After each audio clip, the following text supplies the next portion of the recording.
Sa patuloy na pag-init ng giyera sa pagitan ng Iran kontra US at Israel, umabot na umano sa 48 na matataas na opisyal ng Iran ang napaslang ng pinagsanib na airstrikes, kasama na rito ang pinakamataas na leader ng Iran na si Ayatollah Ali Khamenei. Sino-sino ang mga opisyal na ito? Gaano kasakit sa Iran ang kanilang pagkawala? At gaano kalaki ang epekto sa kakayahan ng Iran lumaban ang kanilang pagkamatay? Sino na ba ang bagong pumalit kay Khamenei? Sa kabilang banda, nalagasan din ng mga personnel at eroplano ang panig ng US at Israel, maging mga Israeli civilian na tinamaan ng pananarget ng Iran. Anong mga kampo ng US sa Middle East ang tinamaan ng Iran at anong pinsala ang tinamo nito? Ilang eroplano at barko na rin mula sa US ang tagumpay na na-penetrate ng Iranian missiles at drones. Kaya bang tumagal ng Iran sa isang malawakan at mahabang laban kontra sa US at Israel? Yan ang tatalakayin natin ngayon dito lang sa Mr. Good Vibes! Niyanig ng malaking pagbabago ang Iran matapos mapatay si Ayatollah Ali Khamenei sa pinagsamang airstrikes ng Estados Unidos at Israel noong Sabado. Halos 37 taon siyang namuno bilang Supreme Leader, ang ikalawang leader lamang ng Islamic Republic mula nang humalili siya kay Ayatollah Ruhollah Khomeini noong June 1989. Sa sistema ng Iran, ang Supreme Leader ang may huling pasya sa lahat ng usaping pambansa at hindi ang presidente, kaya isang malaking pagkapilay ang kanyang pagkawala. Kasama ni Khamenei, napatay rin sa mga airstrike ang ilang pangunahing opisyal. Ngunit ayon sa Iranian media, kasama rin sa nasawi ay ang 79-year-old na asawa ni Ali Khamenei na si Mansouri Khojaste Bagherzadeh. Anak na babae ni Khamenei, apo at dalawang manugang.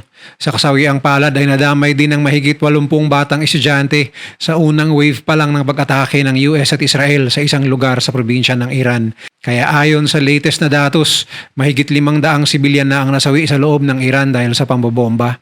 Inangkin din ng US at Israel ang pagkamatay ng mga susunod na matataas na opisyal na may mahalagang papel sa kanilang government at military operations.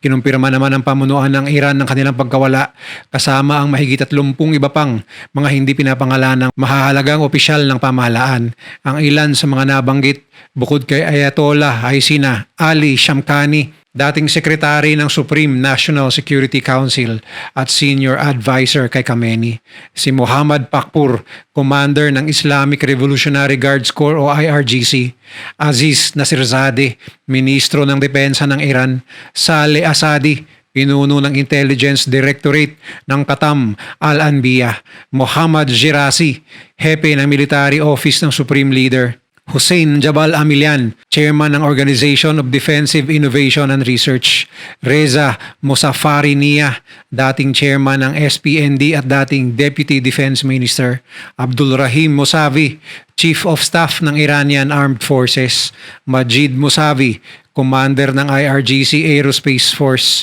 Ghulam Reza Rezain, pinuno ng Police Intelligence Organization; at Mohammed Baseri, Senior Officer ng Ministry of Intelligence. Hindi isang pambobomba ang ikinamatay ng mga matataas na opisyal ng Iran, kundi isang serye ng magkakaugnay at magkakahiwalay na airstrike na isinagawa ng United States at Israel Defense Forces.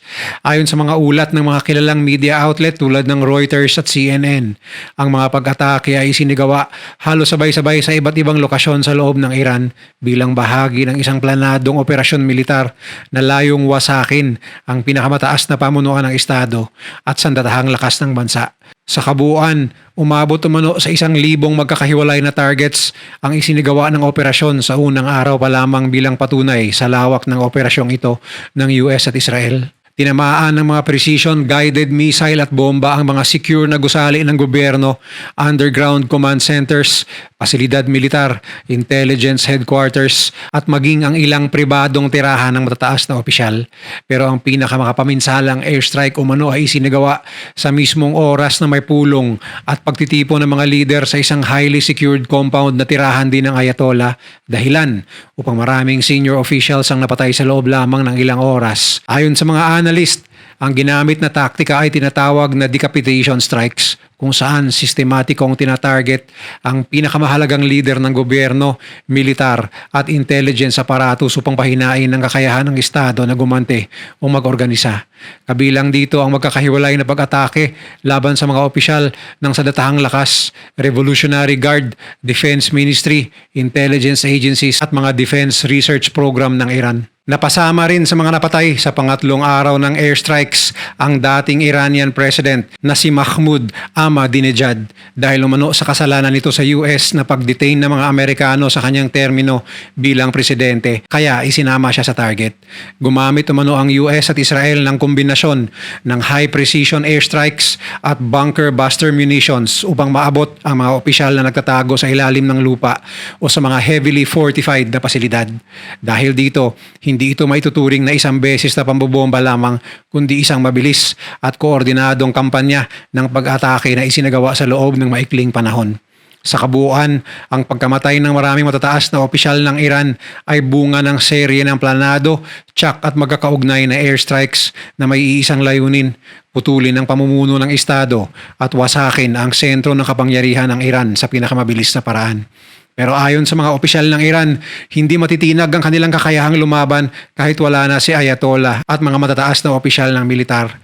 Bagamat inamin nilang malaki itong pagkapilay, subalit matagal na umanong handa ang Iran sa ganitong senaryo at meron na silang mga taong handang sumalo sa mga mahahalagang responsibilidad ng mga pumanaw na opisyal. Sa katunayan ay agad bumuo ang Iran ng 3 personang pansamantalang konseho ng pamumuno alinsunod sa batas. Kabilang dito sina Pangulong Masoud Pezeshkian, Chief Justice Gholam Hossein Mohseni Ejei at si Ali Reza Arafi na pinuno rin ng Basij o ang morality police ng bansa na siyang nag-e-enforce ng Islamic rules sa mga mamamayan. Ayon kay Speaker Mohammed Bagher Kalibaf, handa ang Estado sa lahat ng senaryo at lalakas pa umano ang kanilang pagkakaisa. Sinabi naman ni Foreign Minister Abbas Araghchi na maaaring pumili ng bagong Supreme Leader sa loob ng 1 o 2 araw.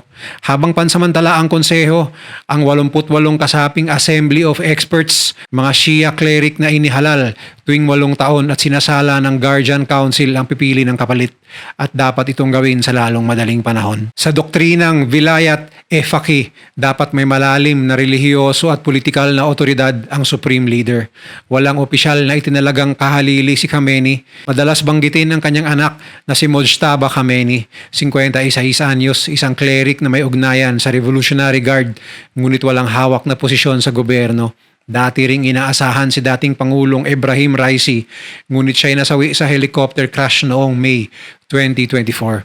Ang masaklap nga lang ayon sa latest na ulat ay tinamaan din ng airstrikes ang mga kleriko na ito na sana ay pipili ng bagong Ayatollah habang sila ay nagpupulong dahil sa pambobomba ng Israel at Amerika. Hinikayat ni Trump ang mga Iranian na samantalahin ang pagkakataon para pabagsakin ang Islamic Republic.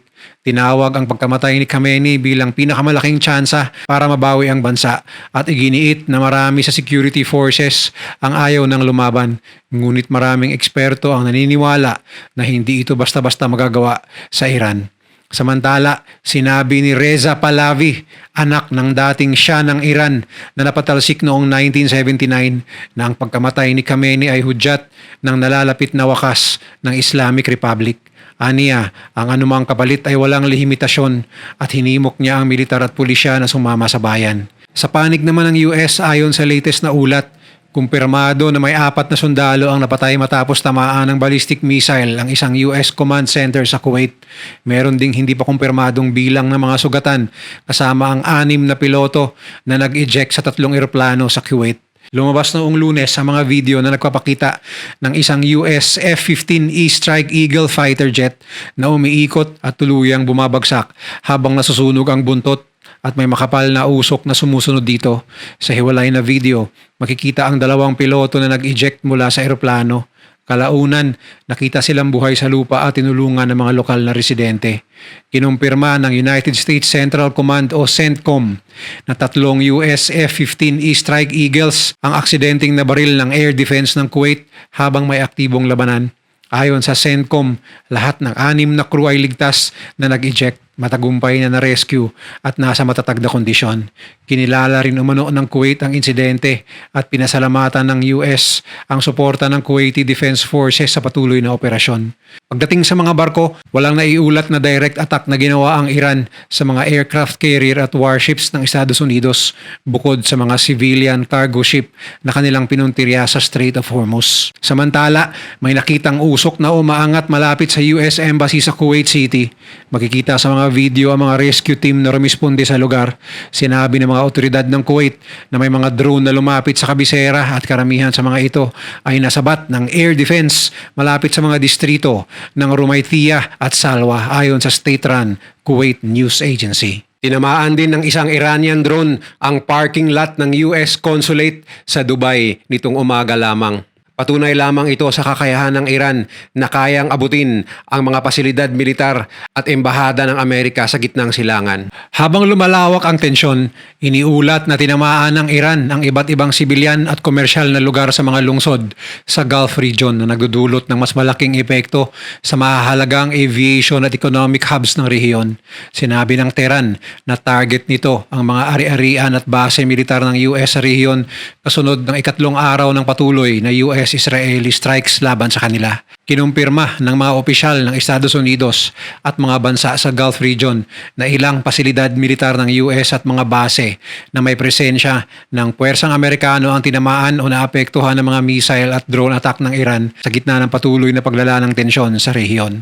Ayon sa mga ulat mula sa international media at opisyal na pahayag, magkakaiba ang antas ng pinsala sa bawat lokasyon at sa maraming kaso ay nagmula ang pinsala sa debris matapos maharang ng air defense ang mga projectile. Sa Bahrain, iniulat na tinamaan ang Naval Support Activity Bahrain kung saan matatagpuan ang headquarters ng US Naval Forces Central Command at may presensya ng US 5th Fleet. Ayon sa ulat, may mga gusali sa loob ng base na napinsala at may makapal na usok na nakita sa paligid ng Manama. May naiulat ding pinsala sa ilang gusali sa labas ng base, bagamat walang opisyal na ulat ng malubhang casualty sa mga tauhan ng Estados Unidos. Sa Qatar, sinabi ng mga otoridad na ang Al Udeid Air Base, ang pinakamalaking base ng US sa gitnang silangan, ay tinarget ng Iranian missiles at drone.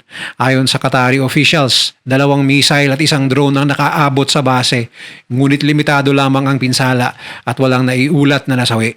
May 1 drone ring tumama malapit sa early warning radar system, subalit na natiling operational ang base at ligtas ang mga personnel. Naiulat din na napabagsak ng Qatari Air Force ang 2 Iranian fighter jets, 7 ballistic missiles at 5 drones sa iisang araw lamang ng March 2. Sa Kuwait naman, inatake ang Ali Al-Salem Air Base na ginagamit ng US at mga kaalyadong puwersa sa kanilang mga opensiba noon sa gitnang silangan laban sa Iraq at Afghanistan. Ayon sa Kuwaiti military, na-intercept ang mga ballistic missile na inilungsad ng Iran, ngunit may mga peraso ng debris na bumagsak sa paligid ng base. Sa ulat mula sa European diplomatic sources, nagkaroon umano ng malawak na pinsala ang runway ng base na pansamantalang nakaapekto sa ilang operasyon. Sa United Arab Emirates, kabilang ang Al Dhafra Air Base sa mga lokasyong naapektuhan ng malawakang drone at missile campaign ng Iran. Bagamat hindi malinaw kung may direktang tumama mismo sa base, kinumpirma ng mga otoridad ng UAE na may property damage na dulot ng mga debris mula sa mga na-intercept na drone at missile sa mga lugar na may presensya ng puwersang Amerikano. Kinumpirma rin ng UAE Ministry of Defense na 2 Iranian drone ang tumama sa Al-Salam military base kung saan nasunog ang isang warehouse at 2 container na naglalaman ng general materials. Ayon sa opisyal na pahayag, mabilis na naapula ang sunog at walang naiulat na nasawi o nasugatan sa insidente. Ayon sa mga defense analyst, hindi lahat ng pinsalang iniulat ay resulta ng direktang tama ng missile o drone. Sa maraming kaso, ang pagkasira ng mga pasilidad ay dulot ng mga peraso ng projectile matapos itong maharang ng air defense systems. Patuloy pa rin isinasagawa ang damage assessment habang nagkapatuloy ang mga operasyong militar at ang banta ng karagdagang pag-atake sa rehiyon. Sa kabuuan, ipinapakita ng mga insidenteng ito na ang kampanya ng Iran ay may kakayahang umabot sa mahalagang pasilidad militar ng US sa Gulf region kahit pa sa kabila ng matibay na air defense ng mga kaalyadong bansa at patuloy itong nagdadagdag ng tensyon sa seguridad at katatagan ng gitnang silangan. Mula sa Pentagon, sinabi ni Dan Kane, chairman ng Joint Chiefs of Staff ng US, na aabuti ng panahon bago makamit ng Amerika ang mga layuning militar nito. Aniya, hindi ito isang operasyon na matatapos sa isang gabi at ang ilang misyon ay magiging mahirap at matinding trabaho. Dagdag pa niya, patuloy na nagpapadala ang US ng karagdagang tropa sa gitnang silangan kahit matapos ang malaking military build-up. Ang pahayag ay kasunod ng sinabi ni Donald Trump na maaaring tumagal ng hanggang 4 na linggo ang mga pag-atake laban sa Iran. Sa panig ng Iran, malinaw na may kakayahan ito na magpatuloy sa isang matagalang digmaan sa kabila ng malaking pinsala at pagkamatay ng mga matataas nitong leader. Kahit mawalis ang mga key commander, malaking bahagi nito ay hindi nakasalalay lang sa iisang leader kundi sa mas malawak na estratehiya. Isa sa mga susi ng kapasidad ng Iran ay ang malaking inventaryo ng ballistic missiles at drones. Ayon sa mga defense analyst, posibleng may nasa pagitan ng 1,500 hanggang 2,000 ballistic missiles ang Iran at libo-libong attack drones at rockets na kayang tumama sa mga strategic targets sa Gulf at Israel. Ang mga drone ay mas mura at mabilis gawin kaysa mamahaling hardware, kaya kaya nilang maglungsad ng sunod-sunod na wave ng aerial attacks. Hindi rin masusukat ang kanilang kakayahan sa conventional na armas lamang. May malalim na military industrial base ang Iran na nakapagtayo ng distributed weapons production facilities. Madalas na nakatago sa ilalim ng lupa upang hindi madaling matarget, kaya patuloy silang nakakapag-produce ng missiles at drones kahit may pressure mula sa sanctions o foreign bombardment. Bukod dito, hindi nag-iisa ang Iran sa digmaan. May malawak silang network ng proxies at allied militant groups mula sa Hezbollah sa Lebanon, Houthi fighters sa Yemen, pati mga milisya sa Iraq at Syria na kayang maglunsad ng sabayang atake at i-destabilize ang rehiyon sa iba't ibang panig. Ang mga proxy na ito ay maaaring magsimula ng mga indirect engagement na magpapahaba sa labanan kahit na mabawasan ang direct Iranian military action. Kahit malaki ang natamong pinsala sa kanilang command infrastructure at integrated defense systems, ang supply ng missiles at drones pati na ang kanilang kakayahan sa mabilis na paggawa ng mga armas ay nagbibigay sa Iran ng kakayahan na maglungsad ng prolonged retaliation. Sa makatwid, hindi madaling tuluyang ihinto ng US-Israeli strike campaign ang kapasidad ng Iran na lumaban sa mahabang digmaan. Malinaw na ang digmaang ito ay hindi isang madali o mabilis na laban para sa Estados Unidos at Israel. Hindi katulad ng mga kalabang umaasa sa iisang leader, ang Iran ay may malalim na reserba ng armas, matibay na military network at kakayahang lumaban kahit napuputol ang pinakamataas na pamunuan nito. Sa dami ng missiles, drones at regional proxies na handang kumilos, nagiging multifront at pangmatagalang hamon ng labanan. Kahit teknolohikal na mas advanced ang US at Israel, ang gastos, pagod at panganib ng patuloy na eskalasyon ay nagpapakitang ito ay isang komplikado, delikado at hindi madaling digmaan. Kung nagustuhan mo ang video na to, share mo naman sa iba at mag-subscribe ka na rin. Panoorin mo na rin yung mga videos na nasa kanan para lalo pang maubos ang oras mo.